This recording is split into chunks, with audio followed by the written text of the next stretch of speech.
News in the morning. Good morning, everybody. Welcome back. More than 4,800 Bay Area residents in just the last 7 days. That's how many strangers have come forward so far to help 1-year-old Emilie Meza find a bone marrow match. On April the 15th, the National Registry will conduct more testing. The general public is invited to Southern Tech College in Auburndale all day. In Pinellas Park, testing will be done at the Pinellas Grill until 2 o'clock. In Brooksville, they'll be at the Texas Roadhouse on Cortez Boulevard until 8. And in Newport Richey, they'll be at the Seven Springs Country Club until 10. Then on the following Saturday, April 22nd, the testing moves to the American Legion post on 17th and Turner Street in Clearwater. And joining us in the studios with more, we have Mark Silver with the registry, who has been a part of this, helping us understand just how the testing works. Mark, thanks so much for coming in. First of all, tell our viewers, what is the age group and the requirements in order to be tested? We're looking for donors between 18 to 44 and relatively healthy. And by that, we want people who aren't at risk of HIV or hepatitis, most forms of heart disease, cancers, chronic lung disease, can't be an insulin-dependent diabetic. But those are the main requirements that will actually disqualify somebody. When people see the picture of this little girl, it's so heartbreaking.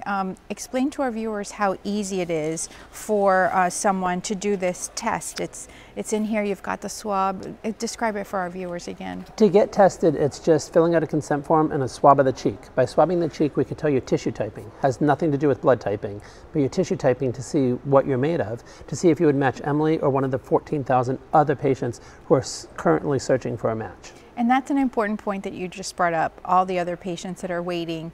I understand that Emilie is not even the only little girl at the Children's Hospital where she is that needs a bone marrow transplant. Correct. Right now at All Children's Hospital we have a number of other patients, a couple who do not have matches either, that we are searching actively for them as well, plus people all over the country who don't have matches. Emilie Meza is Hispanic. What are the chances of someone who is non-Hispanic being a match for her?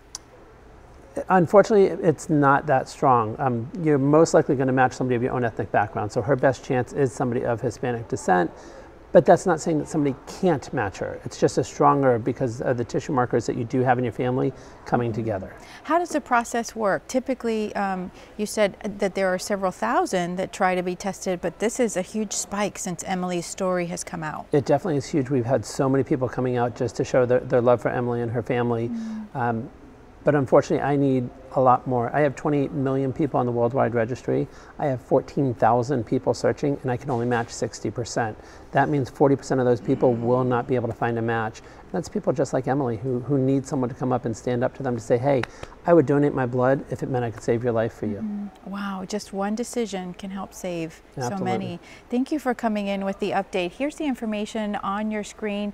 We, of course, will continue to put all of the locations where you can be tested. For the location nearest you, visit emiliesmatch.com.